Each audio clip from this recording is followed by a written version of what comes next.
Hi Stampers, I'm Meg from LovenStamps and I have another project to share with you. This one features the Perennial Essence Designer Series paper, which is absolutely gorgeous. So many pretty patterns. There are 6 different sheets here, and then fronts and backs are different. So there are 12 patterns in all to go on the 6 sheets, 2 of each one. And I love this paper so much. I wasn't sure about it at first, but then I combined it with a really fantastic stamp and die set. And that is the Wish for Everything stamp set, which is one of those giant sets that includes like everything you could ever ask for and more.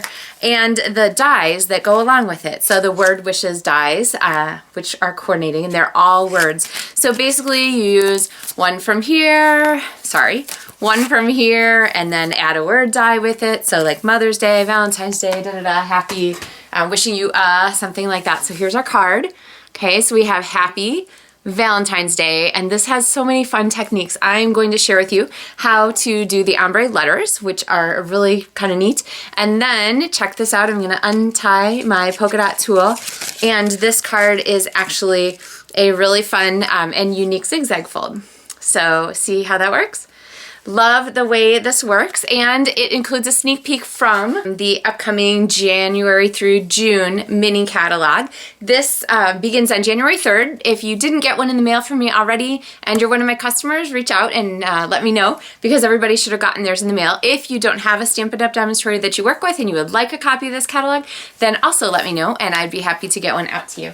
But let me give you some tips and tricks for those techniques and using these products to the best of their possibilities. And so let's get stamping.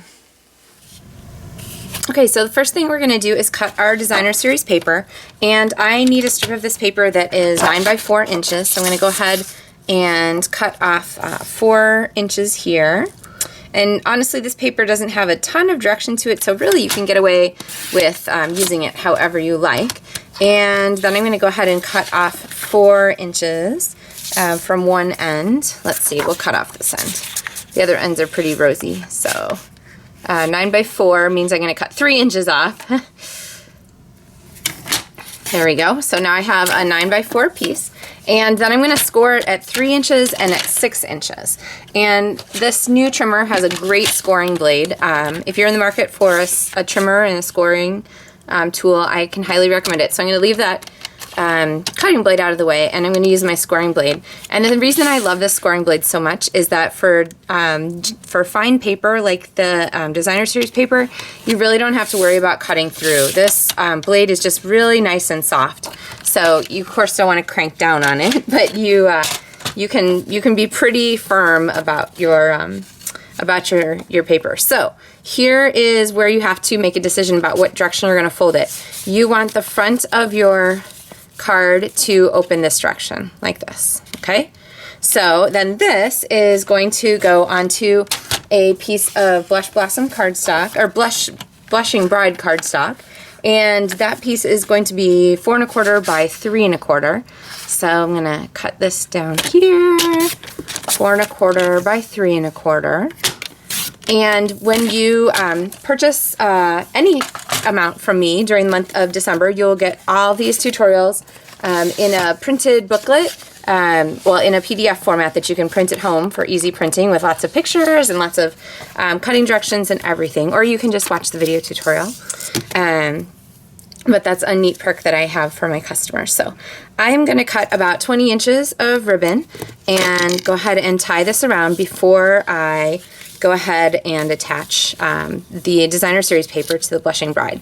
Now, the reason that I am tying it is because it will stay where I want it to be, and then I also can look and make sure I have it facing the right direction. So we don't have to talk about the take of this video where I attached my designer series paper upside down, because that one hit the cutting room floor. So in the meantime, I'm going to grab some tear and tape and pull the backings off of here, and then go ahead and attach this. This is sort of like a what not to do because I just did it and you didn't actually get to see that part. Okay, so then when you untie it, then you have your pretty paper that is all across there just like that. This Perennial Essence paper is absolutely gorgeous. Okay, and then this, if you want to go ahead and attach, you can go ahead and attach it here. And normally I just use snail, but since this panel is actually the part that opens and closes and I really don't want my card to come apart, I'm just going to go ahead and use tear tape for this part too to make sure that I just get a really good attachment there. Okay, so I'm gonna mount that on just a 1/4 sheet of Blackberry Bliss because this is our card here, so the base just has to be the right size for the envelope. It doesn't have to open. Okay, and then we're going to start doing some parts. So I'm gonna grab some Blushing Bride and Blackberry Bliss here and my new heart punches. Dun, dun, dun. This is sneak peek. Oh, hey, look, you can see all my Stampin' Blends there in the reflection. Sneak peek number 1. So the Heart Punch pack has this really gorgeous scalloped edge heart, and I have been asking, like, seriously, you can check with Stampin' Up. I've been asking for Heart Punch forever.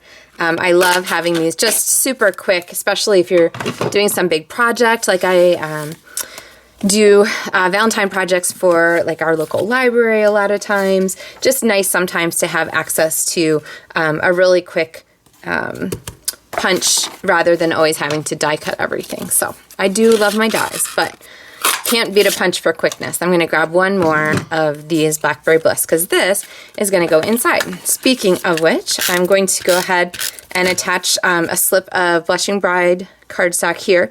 And honestly, the size doesn't matter. You can do whatever makes you happy. That you're going to need that to write on for your greeting. And then I am going to come and wrap this around the front. Now, our front is going to get our die cut pieces. So this is where the stamps come in. We have A Wish for Everything, which has everything in it, everything, all different kinds of choices. And so for this one, we're going to do just a little reminder that you're loved, and we're going to need the happy because the die set that comes with this one is the Word Wishes dies, and there are a zillion of them. You can kind of see here. And what I want for this one is Valentine's and Day. So there's lots of reasons you'd use Day for Mother's Day, Father's Day, St. Patrick's Day. This one has just really, really a great assortment of pieces. And so if you don't have this stamp set in your collection and the die set bundle, I would highly recommend getting them because you really will find them to be super useful.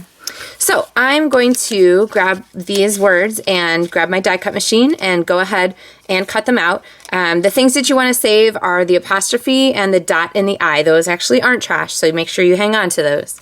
And this is when you're happy it gets stuck in the die, just so you make sure you don't lose the letters. So wait, did I just lose it? There's the I and there's the apostrophe. And then the rest of this you can use with your brush tip and just pop it all out, and it really cuts very cleanly. So I'm a big fan of these dies. So if you find that it doesn't pop out really easily, then just go back and run it back through once or twice, because really they should be super clean. Sometimes you might need to add a shim, but yeah, they're great cutters. So, okay, so what we're going to do next is we are going to do the ombre effect. And remember, oh, there's the pieces I need to save. So for the ombre, I am going to use Blushing Bride and Blackberry Bliss to match everything else. And I'm going to use 2 sponge daubers here. And let me give you some tips on doing this ombre technique. So I'm going to do Blushing Bride first, because what I want to do is I want to brush for both words kind of about the same. Let me show you kind of what I mean here. Let's see how this works. I'm going to start from the bottom and I'm going to go up. So I actually left things a little bit white at the top of the words. And so I'm going to just set this down and woo, got to get that day out of the way. Just brushing, I'm starting off the edge. Let's zoom in here. I'm starting off the edge of my paper and I'm zooming up onto the paper. And if you want to use like your pokey tool or something just to kind of hold it in place, you can do that. And then when my sponge dauber is not super inky, I'm going to go back and I'm just going to dab just a little bit more to get just a little light color up toward the top, so there's not quite so much of that stark white. All right, you kind of see how That works. All right.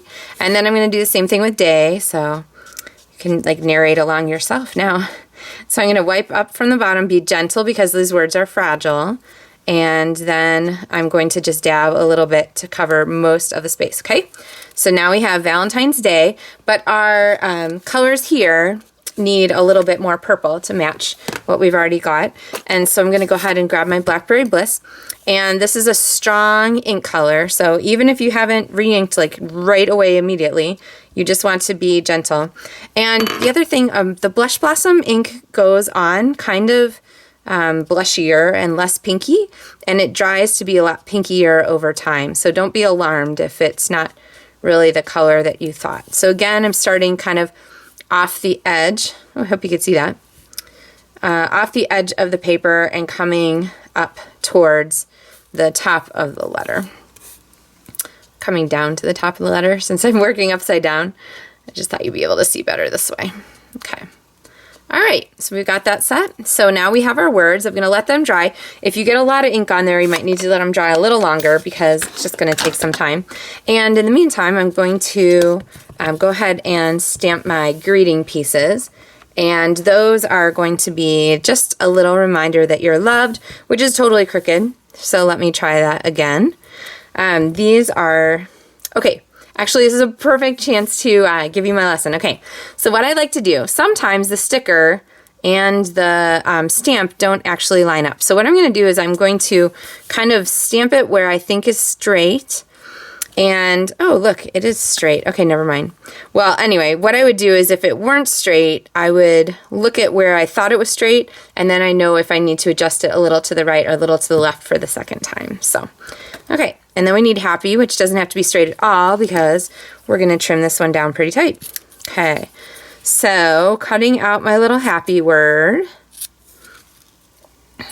There we go. And then I'm going to pick the one of these that's the straightest. Just a little reminder that you're loved. I don't know about you, but I don't always feel like I need a whole set of stamps for St. Patrick's Day or for Easter. Usually I don't send a ton of cards like that. I'm just going to attach this inside my card. So having a set like this where I can use any floral and turn it into a stamp for a specific holiday is just perfect for me. So, okay, so now we've got our Valentine's Day. Let's look at how to best attach these. So I'm going to go ahead and stick our two hearts together. Oh man, I just told you like 16 times, don't lose those little dots and apostrophes, right? So here's where that comes in. I'm going to just squish my sponge dauber down on them just to give them a little color so that they're not super stark again. Okay, all right, and then this take your pick tool is definitely going to come in handy here. So I've got my fine tip glue pen, which has this needle tip, which is going to go inside to keep it nice and open when it's necessary. And I'm going to go ahead and use this. Oh, I had one little A backing there. I'm going to use this to attach glue to the back of our thing. Now, you don't need a ton, and actually can't really do it in the middle of the air very well. If you can see the glue, which, there we go. Now I can see. If you can see the glue, then you have enough glue. You don't really need to glob on like gobs and gobs of this. And the next thing to know is that it doesn't really grab instantly. You want to give it some time to hold on. So I'm going to turn this, and our happy is going to go up at the corner. So Valentine's is going to go kind of off at an angle like that. And then our apostrophe and our dot there, I'm going to go ahead and I'm going to add the glue actually on the cardstock itself. And then I'm going to use this sticky tip from my take your pick tool, which is this little guy here. And I'm going to pick up the little dot from the eye, and I'm going to set it in the glue dot. And actually I think that's upside down. There we go. Okay, and I'm just going to set it on there. Okay, then this is a great thing. It's just sticky enough to hold, but not so sticky that it grabs on and won't let go, so it's easy to drop that there when I need it. Okay, second glue bit, repeating here on the word day. And again, I'm going to leave this kind of at an angle here, so we have the same kind of script. And then our little happy word, which, where did it go? It was so happy, it's moved on to someplace else. Anyway, our little happy word is going to go right up here at the corner. I'd attach that. And then I'm going to go ahead and adhere this on the front with some Stampin' Dimensionals. And I always save these edge pieces because they are super handy. I use them for lots of different things. When I need a piece that's longer or a piece that's a little bit wider, and I'm not going to lose my apostrophe. I still have it there. And then I'm going to do that same trick again. I'm going to put a little bit of glue there, and I'll show you my tip for closing the fine tip glue pen. You want to make sure that your needle tip is right on your finger. So all you have to do is left, right, line it up, and it's super easy to put on. And then I'm going to use my take your pick tool again to pick up just that little tiny bit and add it to my card. And the apostrophe falls right in this dark spot here, which is just perfect so that you can see exactly what you're doing. And look, oh, nope, that wasn't my happy. Okay, where'd it go? Just a little, there it is, just a little tiny piece. And I have my glue handy, so I'm just gonna go ahead and use my glue one more time to scribble a little bit of that on the back there and set that down. And I want that to be kind of left, right, square with the rest of my card. So, all right, by the time you tie your bow, then you have your very pretty ombre card. So when you are using that, wait, I can't find the end of my ribbon for some reason. When you, like I said, it didn't grab instantly. You gotta let it sit. Okay, usually I put a block over the top of this. I'll tie the bow and then do that. So usually when you're using your dies, your word dies, think a little bit outside the box. Let me get this set on there to glue down. Think a little bit outside the box. You can do them in a single color, you can do them in white, but you can also do them in white and then make them ombre in a fun pattern that you love. So remember that zigzag too, a great way to make the most of your designer series paper when you want to use both sides.